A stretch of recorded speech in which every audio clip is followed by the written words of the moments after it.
Wealthy people don't pay taxes because they understand one specific rule. The government didn't create taxes because they wanted us to pay taxes. The government created the tax system because they wanted us to do their job for them.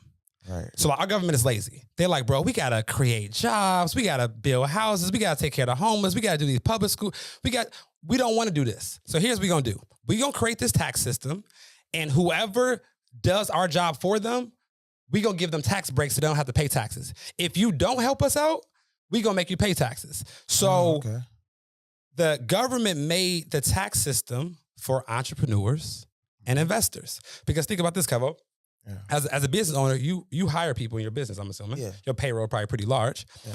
For every job that you create, bro, that's one less job the government doesn't have to create. So like, all right, Kevo, you creating jobs, we got you, right? You invest in real estate or you invest in stocks, they're like, okay, well, if you invested in the economy, we'll give you some more tax breaks. So the IRS came up with this rule. They say, if you have a business, anything that is both ordinary and necessary for you to operate that business is a write-off to you.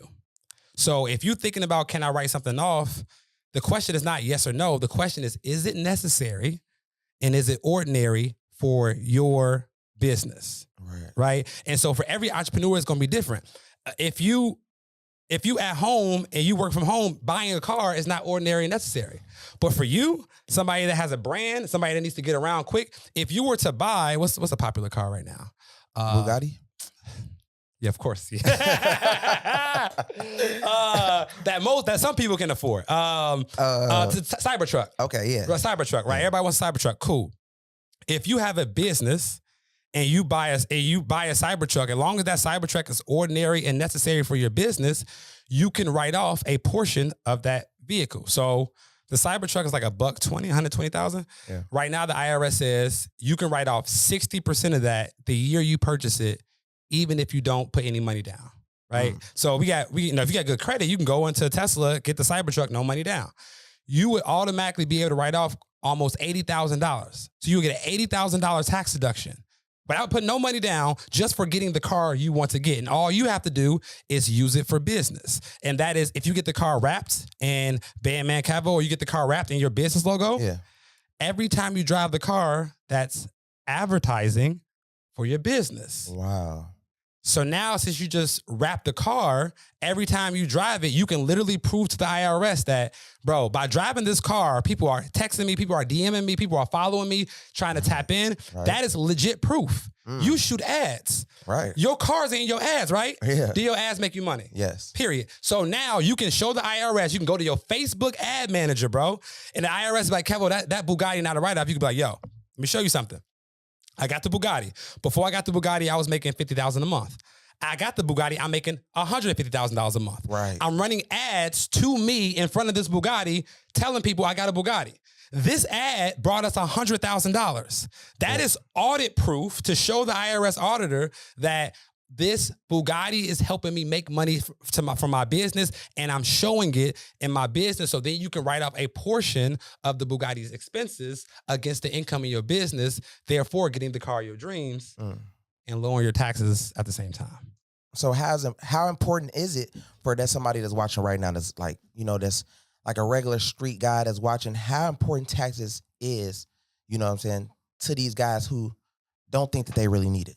I mean, you'll go to jail, bro. Yeah, because that's what I'm saying. A lot of guys who haven't paid taxes in 5, 6, 7, 8 years, but they got money in their personal, they got money in their business. They got a business, but they don't ever pay taxes. They got personal, they never pay taxes. But only time they pay taxes, I feel like, is when they might want to claim their kid and probably say that they know a tax person. Like, how do you explain to them on how to do things like the right way type thing? Yeah. So I tell people all the time, it's not a matter of if, it's a matter of when. Right. Just because the IRS hasn't sent you a letter yet, they might be purposely letting it pile. Like, he owes us $50,000 this year. Oh, now it's at 100. Now it's at 300. Bro, they added interest every year. Damn. They gonna look up like, hey, Kevo, here go, you owe us $500,000. If you don't pay this by this date, we're going to jail and we're seizing your assets. Oh, shoot. Like, it's all fun and games until somebody come take your crib.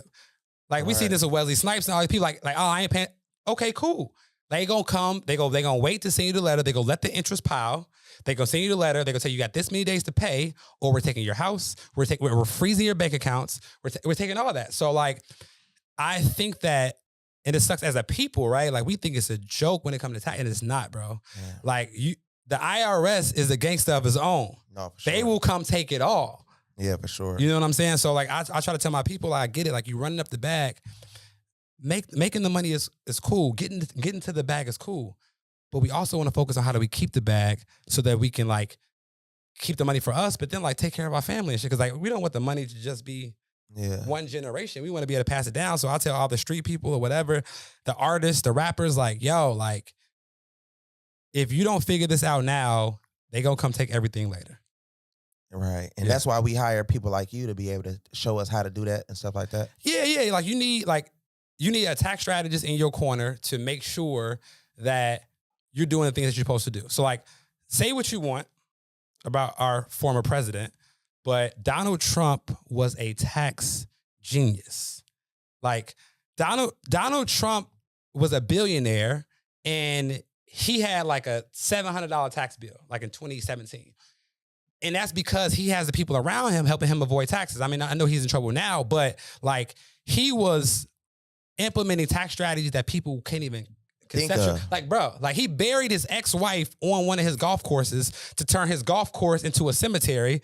So, because cemeteries have a different tax liability than normal for-profit businesses. Like, you know what I'm saying? The level of like people you got to have in your corner to help you think of tax strategies like that. So my thing is if the super, super, super wealthy white people can have these smart tax professionals in their corner, where's the people for us? Like where's the black person helping the entrepreneur, the entertainer, the sports player? Where's the CPAs that's helping them like teach them the strategies to implement the strategies so they can like keep that bread, bro? Because like if you make $1 million, you giving away 500,000. Like the average person, bro. Man, bro, that's irritating. Sick. That is crazy. That's sick. Off of your knowledge, bro. You go run up 100 M's. Here go 50. That's crazy. That is crazy. That's crazy. So my thing is like, yo, the taxes is everybody's number one expense, whether you realize it or not. You get paid income taxes, you got to pay state taxes, you got to pay self-employment taxes, you buy a property, you got to pay property taxes, you sell the property, you got to pay capital gains taxes, you die, you got to pay estate tax. Like, bro, they hitting you over the head. Food taxes, taxes on food, taxes on clothes, taxes on water. Bro. Like, damn. Yeah, you know what I'm saying? So, like, we got to figure out the ways to keep the money. And I got a few strategies for your people. I would like to go crazy. Okay, so, is there anything you particularly like want to learn if you could write off? Like, is there any? I want to learn if like me, I spend a lot of money on clothes. I spend a lot of money on jewelry. I travel a lot. Travel? Okay, we talk about that. I feel like as far as like I see you on boats a lot, bro. Yeah, that's yachts. I see you on yachts a lot, bro. I'm pretty sure blogs, that's marketing. Yeah. Ads marketing. But just the lifestyle to actually get to that spot. You know what I mean? Like, because we still have to pay for the lifestyle actually look outside looking in. You know what I mean? So I just want to know more about like how do I be able to live my lifestyle and get the IRS to pay for it. Exactly. Yeah. You want to live your lifestyle, get the IRS to pay for it. Yeah. Say less. Okay. So let's start with the yacht thing, because I think that's a strategy I think that most people don't think they could write off. Because like if you take a yacht and you like go party, in the ocean or whatever, like that's personal for most people. And if it's personal, like as a personal space, you can't write it off. But again, the IRS tax code says if you could find a way to make it ordinary and necessary for your business, it could be tax deductible. So let me give you some game. So let's say, so Kevin, I know you got like a mastermind, right? People pay you X amount of dollars to work with you, right? And let's say like, all right, you got this mastermind offer, and you say, if you take my offer, if you pay me this money, you get a yacht trip every month with me once a month, right? We do a yacht mastermind, right? Cool. So now people pay you for this offer. Now you're obligated to take them on the yacht. Right. They paid you for your business acumen. Now you got to take them on the yacht. So let's say you was to go buy a yacht. Let's say it's $3 million. You put $500,000, $600,000 down. You got a $3 million yacht.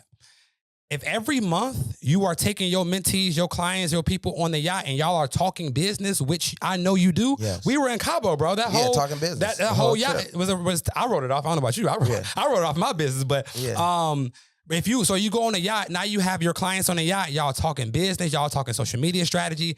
That is a business expense. Exactly. As long as you have like proof that y'all are talking business. So you want to take photos of y'all sitting down talking business strategy.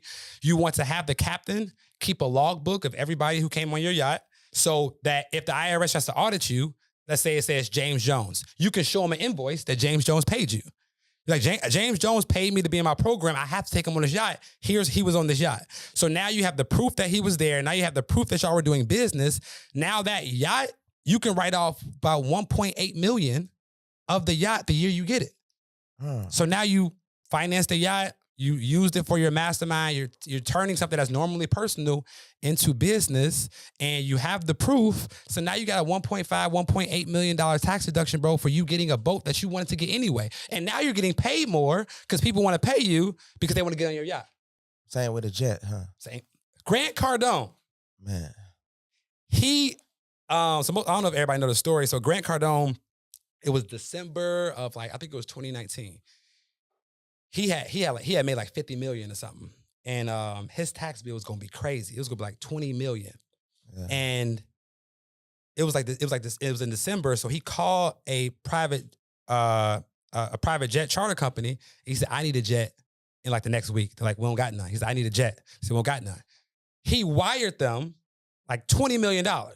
They found him a jet. The jet cost $150 million. He put $20 million down. Yep. And he financed the rest. So now he has a $150 million jet. So back in 2019, he got a $150 million write-off for getting that jet.